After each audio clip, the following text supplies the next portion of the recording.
Diamond Elite of For Life. And let's hear it from her, Ma'am Marlene Valdez. Ay, ito na pala.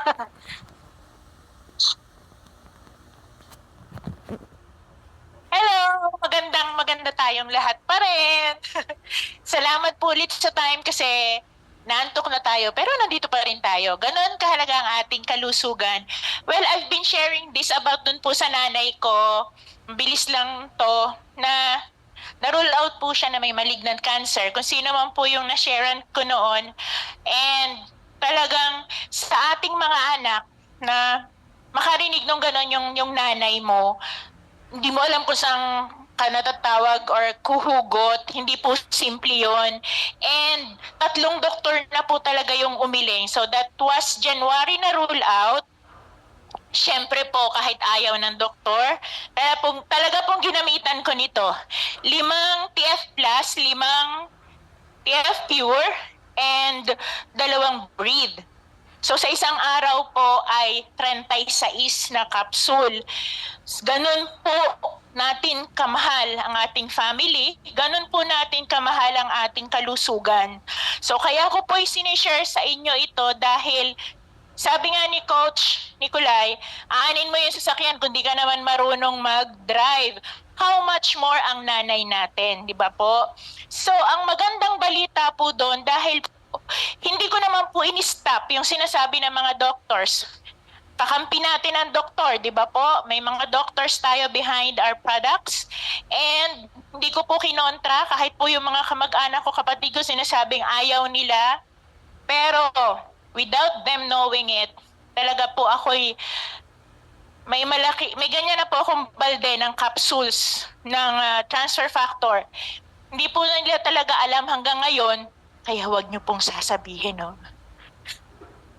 Huwag niyo pong sasabihin. Baka po kasi may makasama ako dito ng kamag-anak ko. Hindi po nila alam hanggang ngayon na pinaiinom ko ang nanay ko. Nagtsatsaga po akong magpuyat pag tulog na silang lahat. Tinitiktik ko po yung powder, sinasama ko po sa Ensure, and God is good. Noon pong last chemo niya, yung pang 4th cycle, kasi po nakaschedule siya ng 6 cycles. Wala na po yung kaliwang baga niya, may malaking bukol. Retired teacher, wala pong bisyo, hindi po siya nag-smoke. So teacher, alam niyo naman ginagawa ng mga teacher, di ba po? Siguro po yung sa chalk.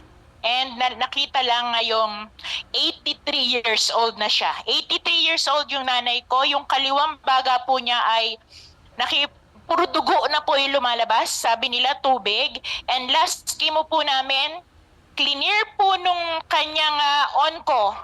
Wala na po yung tubig, wala na yung dugo. And eto po ang good news. God is good talaga. In-stop po yung chemo niya, yung pang-4, dapat po yun 6. Siyempre, tuwang-tuwa po ako. In-stop po yun, and pinapa-workout po sa akin ng PET scan.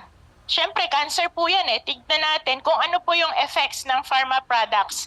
Pero we're so positive kasi nagtataka po yung ibang mga pasyente, yung 83 years old na nanay ko, siyempre naglo-lose hair. Pag nakita po namin yung mga kasabay nila, may kasunod na po silang oxygen. Yung nanay ko nakikita nila nagwo-walker. May kasama siyang naglalakad po siya, nag-restroom. And sa sobrang buti ng Panginoon, ganun po si inay, pero nagagawa ko pa rin po ito.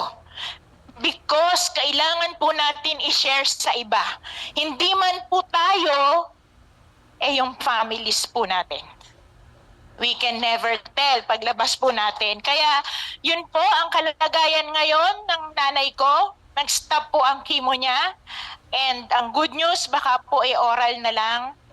Whatever will happen, siya pa rin po nakakaalam. So maraming salamat po sa inyong lahat.